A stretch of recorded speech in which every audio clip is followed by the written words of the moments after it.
Le Moyen Âge est souvent perçu comme un âge sombre, y compris par les protestants. Est-ce vraiment le cas? Alors, c'est une bonne question. C'est la raison pour laquelle, avec mon co-auteur, Ian Wright, un ami qui est pasteur aux États-Unis, nous avons décidé d'écrire ce livre. Parce qu'en fait, c'est vrai qu'en tant que protestant, alors déjà, on connaît notre histoire protestante, pas toujours très bien, mais on la connaît un petit peu. Grand héros de la foi, la résistance protestante, etc. Puis, parfois, on connaît un petit peu l'histoire ancienne, l'histoire dite primitive, avec les grands-pères de l'Église, Augustin, hein, tout le monde se réclame d'Augustin. Puis finalement, on a l'impression qu'entre les pères de l'Église, en gros le 5e siècle, et Martin Luther, bah, en gros, c'est un gros âge de ténèbres. Alors c'est vrai que la société française a contribué aussi, hein, et l'âge des Lumières a contribué à donner cette idée-là. Donc grosse absence, grosse ténèbres. D'ailleurs, c'est quand même intéressant qu'on passe du Moyen Âge comme l'âge de ténèbres, hein. Et c'est un petit peu cette image-là qu'on voulait rectifier en montrant qu'en fait, oui, tout n'est pas rose. Oui, dans l'histoire médiévale, il y a plein de choses qui nous sont obscures, mais il y a eu aussi, par la grâce, par la providence de Dieu, des personnes appelées par Dieu et qui ont réellement porté l'évangile. Un petit peu ça qu'on le voit derrière, donc du coup, un petit peu modérer notre tendance à voir le Moyen Âge comme un truc où il se passe rien d'intéressant, ou en gros, moi qui ai un petit peu enseigné l'histoire médiévale, ben c'est l'histoire de la papauté. Et la papauté, c'est l'Antéchrist. Donc, du coup, on étudie l'histoire médiévale et dit merci Seigneur, nous en sommes sortis. On voulait rectifier un petit peu cette image-là. À qui ce livre est-il destiné? Ce livre, qui est assez court, hein, c'est 10 chapitres d'une dizaine de pages à peu près à chaque fois. On le veut vraiment lisible pour tout le monde. Que si vous intéressez un petit peu à l'histoire, à la théologie, si vous voulez un petit peu voir aussi de quelle manière Dieu a maintenu, hein, ses fidèles témoins à travers l'histoire de son peuple, voilà, ce livre est pour vous. Donc, il est pour tout le monde. Il n'y a pas besoin d'avoir une connaissance théologique, d'avoir fait la faculté quelque part ou autre. Euh, la seule chose dont on a besoin, c'est un petit peu de curiosité et de voir en fait qu'est-ce qui se passe dans ces 10 siècles d'histoire médiévale avec les 10 grands personnages qu'on va présenter dans les chapitres. Qui était Anselme de Cantorbéry et en quoi sa vie et son œuvre peuvent-ils être édifiants pour les évangéliques? Alors Anselme était un moine qui a vécu au XIIe siècle, fin 11e, début 12e, hein, parce qu'en fait il meurt en 1109, donc c'est plutôt 11e siècle, hein. Donc 1034, 1109 hein, pour ces dates précises, qui était originaire d'Italie, la région d'Aoste, et qui, avec voilà, pas mal de pérégrinations, en fait, Dieu va le conduire vers un monastère en France, le monastère du Bec, et il va devenir l'un des grands théologiens de ce siècle-là. Euh, il va écrire de nombreux traités. On voit vraiment ce qui est intéressant pour moi, là, pour notre monde évangélique, c'est l'union qu'il fait entre faire de la théologie et la prière. Alors, c'est pas le premier, hein, on voit ça chez Augustin, mais euh, en parlant de Dieu, dans nos prédications, etc., on parle aussi à Dieu. Et on parle ensemble, et on prie ensemble. Et faire de la théologie, c'est aussi une prière. Moi, je trouve ça fantastique. Anselme, c'est aussi celui qui a beaucoup parlé de la théologie de la rédemption. Pourquoi Dieu a été fait homme, hein, c'est le titre classique d'Anselme. Et là aussi, je pense qu'il y a beaucoup à prendre pour nous, parce que ça parle de ce grand mystère, alors non seulement de l'incarnation, mais ça parle de ce grand mystère aussi de la rédemption. Euh, Comment se fait-il que Dieu ait choisi de nous sauver à travers la nature humaine elle-même? C'est- Pourquoi Dieu s'est-il fait homme? Pourquoi est-ce que Dieu a pas, nous a-t-il pas sauvés d'une autre manière, peut-être une manière moins tragique et sanglante? C'est quand même le sacrifice de Jésus. Et Enseigne nous aide à répondre à cela.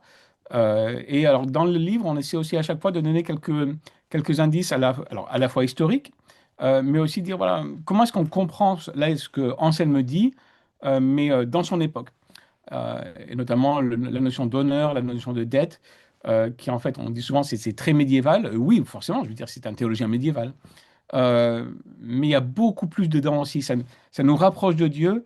Et chez Anselme, qu'il ne faut pas perdre de vue, c'est qu'en fait, derrière tout ça, il y a aussi pour lui la gloire de Dieu à travers la restauration de l'homme.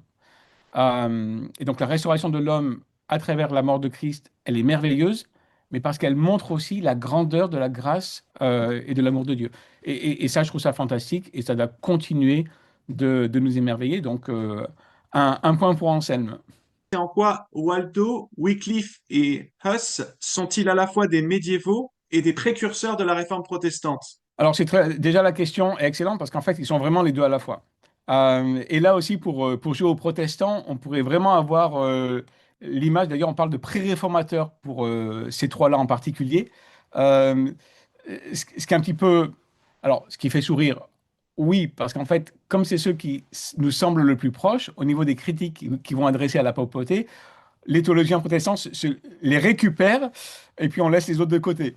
Alors, il est vrai que ces trois-là en particulier, on trouve pas mal de critiques, y compris dans certains des mouvements qui vont naître à leur suite, des critiques adressées par rapport à la papauté. Et plus on arrive vers la réforme, donc avec Hus en dernier, plus les critiques sont identiques ou très très similaires à celles que fera par exemple Luther et le reste des réformateurs. Il y a la critique de la papauté en tant qu'institution. Il y a aussi une certaine critique de la tradition qui vient non pas se superposer, mais parfois même être au-dessus de l'écriture. C'est la tradition qui interprète l'écriture et nous, on reçoit cela après. Et donc là, il y a une critique qui ressemble à celle du sola scriptura, hein. C'est l'écriture seule qui doit être la règle de notre propre interprétation de l'écriture et pas la tradition. Euh, il y a aussi la, notamment des Wycliffe, hein, l'association entre le pape et l'antéchrist, mais à cause de certaines dérives de la papauté. Il y a une critique aussi de la messe, qui est très très forte. Mais pour moi, l'une des choses les plus évidentes, c'est le lien à la parole, c'est le lien à l'écriture. Parce qu'on voit là des traducteurs de la Bible. Hein, Wycliffe, c'est un traducteur de la Bible. Chez Valdo, il y a un amour de la Bible dans le langue vernaculaire, hein. Donc Valdo, Pierre Valdo, c'est les Vaudois, un mouvement qui vient de Pierre Valdo. Et les Vaudois étaient très attachés aussi à cette lecture-là, à ce texte-là. Dans l'histoire vaudoise, hein, on voit des colporteurs vaudois très très tôt euh, avoir des Bibles. Alors, probablement peut-être pas toute la Bible, c'est assez incertain, mais des colporteurs vaudois aussi transporter la parole de Dieu avec eux, littéralement.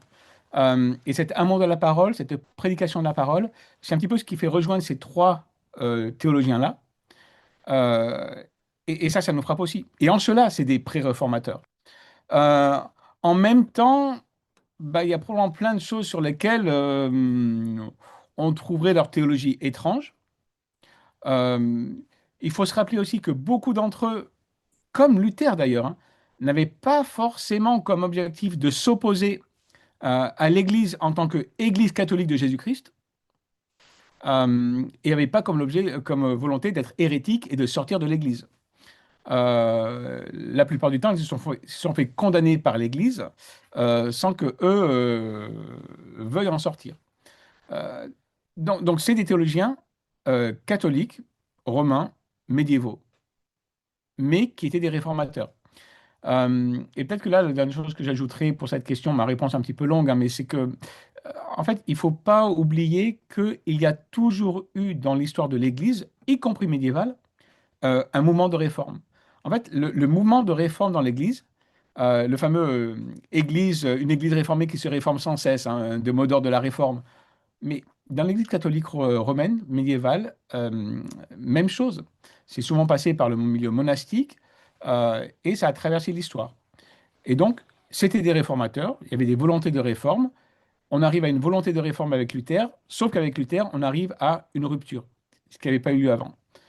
Et c'est l'une des différences aussi marquantes, hein, entre ces théologiens et ce qu'on va vivre avec la réforme protestante au XVIe siècle, hein. Comment pouvons-nous prier pour toi? Je pense qu'on peut prier pour moi et mes collègues à la faculté à Aix, d'ailleurs pour toutes les institutions comme ça, hein. Mais on a beaucoup de nouveaux projets à la faculté, on a des nouveaux programmes, on a des nouveaux cours qui sont super motivants à créer. Donc du coup, ça fait un petit peu d'activité. mais très motivant. Donc, on peut prier pour ça. Euh, pour moi, j'ai tendance aussi à une très grande suractivité et j'ai parfois, alors peut-être que certains auditeurs se reconnaîtront, mais j'ai une grande tendance à pas arriver à établir les bonnes priorités. Donc, je veux toujours trop, trop faire tout le temps. Donc, prier pour les priorités et pour mes cours, pour les étudiants, et que pour ceux qui ne sont pas encore appelés au ministère, que Dieu les appelle à servir le Seigneur.